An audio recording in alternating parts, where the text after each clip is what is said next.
This surveillance footage shows the last moments of 22-year-old Tess Richie before she was murdered and left in an alley. Tess had gone out with a friend that night to get her mind off of a terrible breakup, but instead she ran into her would-be killer. The footage shows her walking hand in hand with him. Then 4 days later, her mom found her body.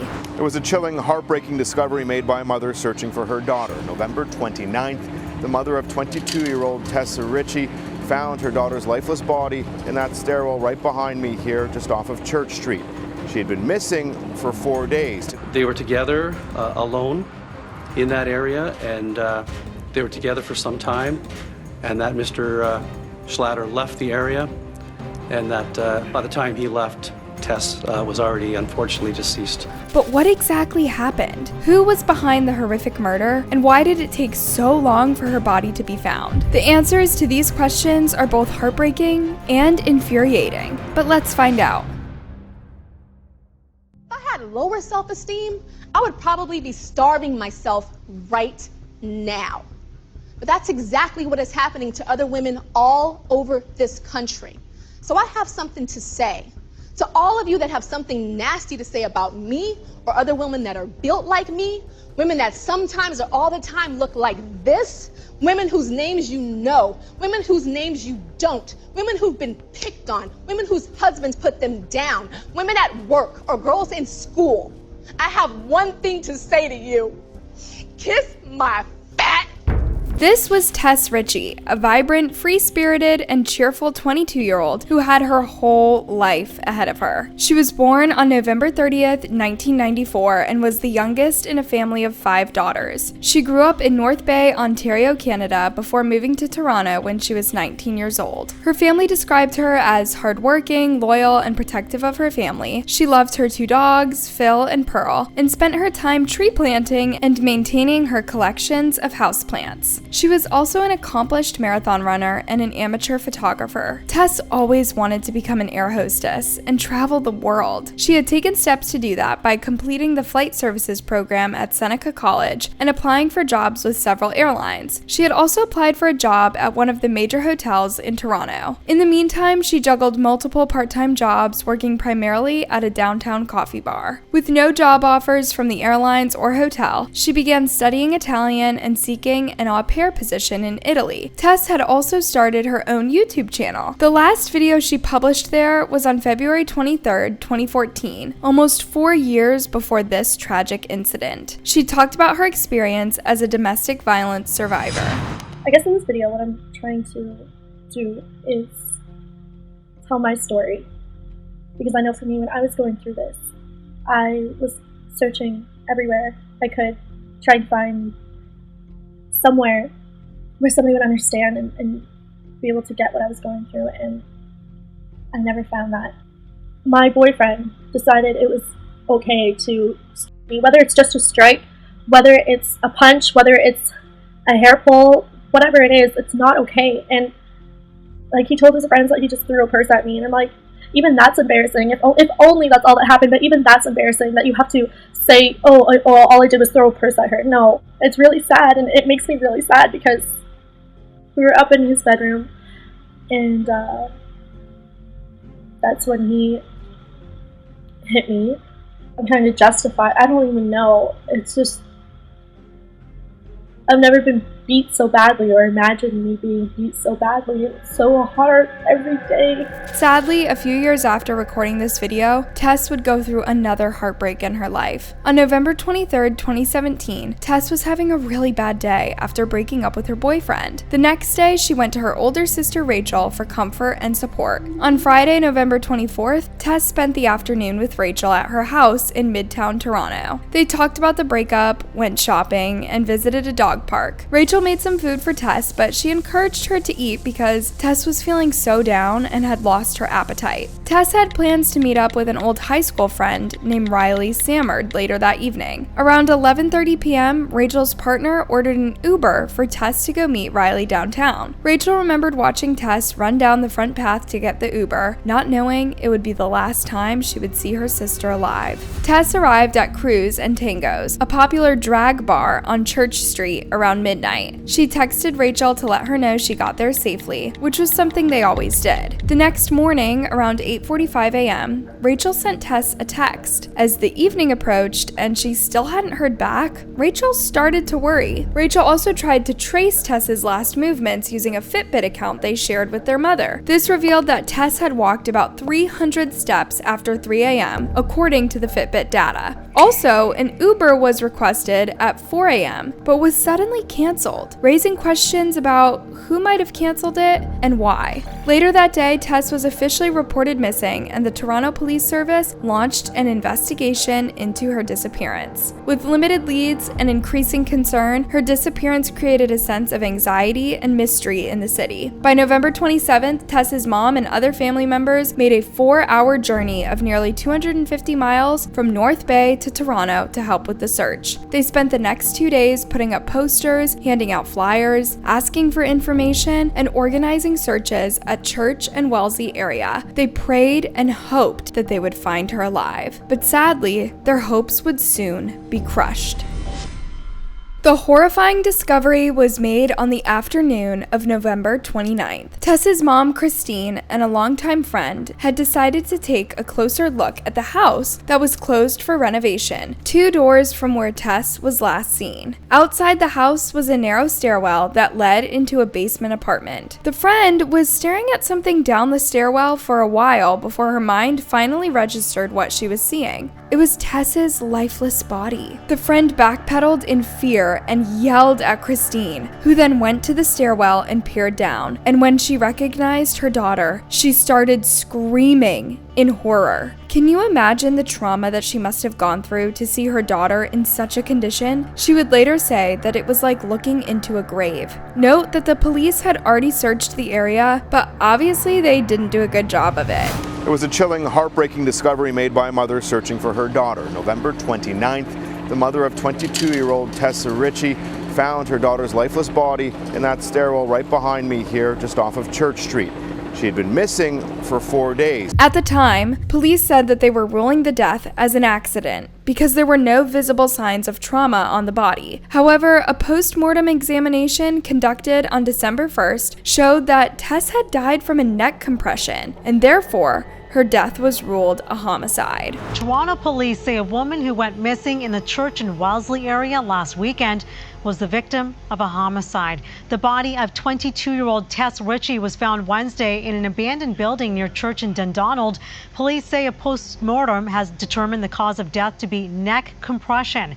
Richie was reported missing early last Saturday morning after being out with a friend the night before. The case was now turned over to the homicide squad, who began canvassing the area for surveillance footage and potential witnesses. A few days later, they announced that they were looking for a man who was alone with Tess on Church Street shortly before her death. One of the people that the police interviewed was Tess's friend, Riley, who told them that she and Tess got super drunk and were asked to leave the club by security personnel around 2 a.m. Then they walked to a hot dog cart on Wellesley Street, where they bumped into several people, including a guy who offered to accompany them. The 3 of them then spent about 20 minutes chatting with a man and woman they met on Dundonald Street. Later, CBS News interviewed the woman. She said she was outside her home smoking with a friend around 3:30 a.m. when Tess, Riley, and an unknown man walked by and started talking with them. The woman remembered Tess being upset about her recent breakup. The man with them, whom she couldn't remember well because he blended in with the background, was trying to comfort Tess. At around 4 a.m., Riley received a text from her boyfriend asking her to come home. She said goodbye to Tess and walked towards Yonge Street, leaving Tess alone with the strange man. Surveillance footage showed her and the unknown man walking hand in hand toward an alley on 582 Church Street and descending into a basement stairwell, the same one where her body was discovered. Disturbingly, about 45 minutes later, the man is shown leaving the stairwell alone. The man was declared a suspect in Tess's murder, and police released images of him to the public asking anyone who could recognize him to please come forward. And they didn't have to wait long. That evening, police got a call from a man who said that he was the guy in the photo. The guy's name was Kalen Schlater. He was 21 years old and lived with his parents and younger brother in North Toronto. At the police station, Kalen refused to give any statement and was described as uncooperative by the detectives. detectives. However, his parents did something as a show of support that ended up being his downfall. They had brought food and water for him at the station, and the detectives later collected the bottle and sent it for analysis. The results showed that it matched the DNA found on Tess's body, and Kaylin was quickly arrested and charged with second-degree murder. It started as a night out at a club with a friend, but Tess Richie would never be seen alive again. About 10 weeks after her body was found in the Church and Wellesley area, Toronto police announced an arrest in the murder of the 22-year-old. She had been strangled. Yesterday at about 11 p.m., we were able to effect the arrest of the person responsible for Tess's murder. We're alleging that he's responsible. He was arrested for second-degree murder, and his name is Kaylin Schlatter. Detective Sergeant Graham Gibson calls this a crime of opportunity and says Tess and the suspect met the night she disappeared. We believe that they were together alone in that area, and they were together for some time, and that Mr. Schlatter left the area, and that by the time he left, Tess was already unfortunately deceased. Before his arrest, Kaylin didn't have any criminal record. In fact, just a year earlier, he had been labeled a hero after he helped his neighbor who was being attacked by a man with a hammer. Or just the faintest little, just not even like no one else heard, just like help. This quick-thinking Good Samaritan witnessed the alleged attack, which happened at Earls Court Park Saturday night. He says he saw the accused strike the victim in the head at least 4 times. He too asked not to be identified. When I actually got close, then I saw it was a hammer. The first thing he yelled out was, "I called the cops." And then I yelled out, "Oh, what the hell is going on here," right? Risking his own safety, that's when he got closer and the accused took off. He turned his attention to the bleeding man left unconscious on a patch of grass. This arm here was on his back, supporting it up, and my hand here was on one of the wounds. It's crazy how someone could be a hero in one incident and would turn out to be a villain in another. Initially, investigators believed that Tess and Kaylin first met on the day she died and that her death was a crime of opportunity. However, on March 21st, the charges were upgraded to first-degree murder after new evidence was found. It was revealed that after his arrest, Kaylin was locked in a holding cell next to 2 undercover cops. They started talking and he told them about his passion for card games and his ability to seduce women. He even bragged about sleeping with over 40 women despite his young age. After talking to some of his ex-girlfriends, investigators learned that he had an intense interest in explicit adult content involving aggressive and non-consensual scenarios. Forensic analysis of his cell phone revealed several disturbing searches related to forceful behaviors. On that fateful night, investigators learned that Kaylin did not meet Tess and Riley on the street as they had earlier thought. He was in the same bar as them that night. This footage, taken a few minutes before security asked Tess and Riley to leave, shows all 3 in the bar at the same time. Kaylin initially told undercover cops that Tess was alive when he left her in the alley. Later,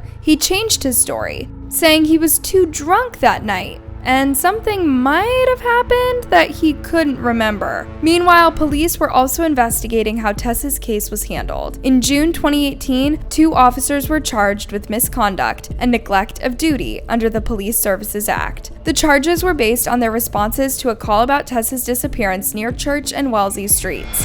And at today's hearing, Toronto Police Constables Michael Jones and Alan McCullough sat with their heads down, only speaking to spell their names. It's alleged that the officers learned of Richie's last known location, but they did not search the adjoining property, canvassing the neighborhood, or notify a supervisory officer of the details. Richie's death sparked questions about how investigators had handled her disappearance amid wider concerns about several men who went missing from Toronto's LGBTQ community. How tragic it is for that mom to find her daughter in this way, especially after engaging the police or anything. If they didn't engage the police and they looked for themselves and they found it, then that's another thing. But they did engage the police. They were not too far away from where Tessa laid, and that's tragic. Despite all of this, both officers remained working in the police but received penalties. There has been no further public disclosure on this matter. Kaylin's trial was scheduled to begin on January 13th, 2020, and was expected to go on for 6 weeks. During the trial, the defense argued that someone else could have attacked Tess after Kaylin left. They even named another suspect, but the police had already investigated and found no evidence linking that person to Tess's death. On the stand, Kaylin tried to explain why his DNA was found on Tess's body. He claimed that Tess was upset about her breakup, so he talked to her about the breakup he'd gone through. He said Tess listened closely and even ignored a phone call during their conversation. However, this turned out to be false, as police checked Tess's phone records and found no calls at that time. Kaylin also claimed that Tess asked if she could kiss him, and he agreed, but there was no CCTV footage to support this. He said Tess invited him to follow her to the driveway at 582 Church Street and down into the stairwell. When they got down the stairs, Kaylin said that they started kissing and he wanted more, but Tess said they couldn't go any further. He claimed that they kissed for a long time and then he climaxed into his pants, which was how his DNA was found on Tess. After that, he invited Tess to his house, but she refused and said he could leave, which he did. He insisted that Tess was alive when he left. The prosecution, however, did not believe this because the Uber Tess had requested had already arrived by then. It's not clear how he managed to convince Tess to walk into the dark alley with him, but when they got there, he tried to make a move on Tess and she was not interested. This angered Kaylin and he ended up killing her in a fit of rage. Yesterday, Kaylin Schlater testified that he and Tess Richie had fooled around in the bottom of a Church Street stairwell for about 40 minutes, and that when Tess told him at about 5 o'clock in the morning on November 25th, 2017, that she didn't want to have sex, that didn't bother him at all, he said, and he left her alone there. The Crown refuted that. She fired at him. "She struggled with you, didn't she?" "No, she did not," he said. "You were angry that she would not have sex with you, so you strangled her and left her there dead." Schlater said, as he said numerous times on the stand, "I did not kill Tess Richie." Earlier, the Crown pointed out some of the times Schlater has lied to his friends in text messages and to strangers. "Only sometimes," Schlater responded. Bev Richards said, "You lie when it's to your advantage, Mr. Schlater." "I lie to protect myself," he answered. "You do that, don't you?" The jury was shown extensive surveillance videos from that night, showing Kaylin and Tess walking together down an alley and Kaylin coming out alone minutes later. The prosecution pointed out that Kaylin's body language was much different. He hugs the fence and walks slowly and hauntingly. The court also heard from multiple witnesses, including Tess's sister, Rachel, who described the last time she saw her little sister and the horrible moment she discovered she was dead. She says she spent most of the day with her sister trying to comfort her after her breakup with her boyfriend. The Crown asking her the nature of their relationship. Rachel telling the court, "She was my sister, my best friend. She was my soulmate." Rachel told the jury they stayed at her home for hours before she left for a night out at Cruise and Tangos in the Church and Wellesley area the night of November 24th. She said the last time she heard from Tess was when she sent her a text with a locator to let her know she arrived at the nightclub safely. In her tearful testimony, she says the next morning she texted Tess repeatedly but never received a reply back. She then described the next day saying she went on a frantic search for her sister. She says her mother also drove to Toronto from North Bay on November 29th to help with the search. Rachel says it was that day she received a text message from her mother with a photo of a construction site at 582 Church Street. Rachel then told the court while breaking down in the witness box she received a phone call from her mother who made a horrific discovery. "I got a phone call and she was screaming. She told me she found her. I asked her if she was alive. She said no." Kaylin Schlater was listening calmly to the testimony, not showing much emotion. On March 23, 2020, the jury found Kaylin guilty of the murder of Tess Richie. He was sentenced to life imprisonment with the possibility of parole after 25 years. After the trial, Tess's mom said that Kaylin did not only take Tess that night, but he sentenced the entire family to a cruel and painful future. Like I said, we all lost when we lost Tess. You don't know it because you didn't know Tess. She was the kindest, sweetest little girl, and she would take your hand and she'd walk down the street with you. She never hurt a soul, and she was a mama's girl. She was my best friend, my baby. Tess was more the mother than me. She really was. She was just that kind of a beautiful little girl. That why somebody would do this to Tess, or do this to anybody, but do this to someone like Tess, it will always remain a mystery. Later, the family filed a $20 million lawsuit against Kaylin, the police, and the nightclub. There's no amount of money. You can't put a price on this. But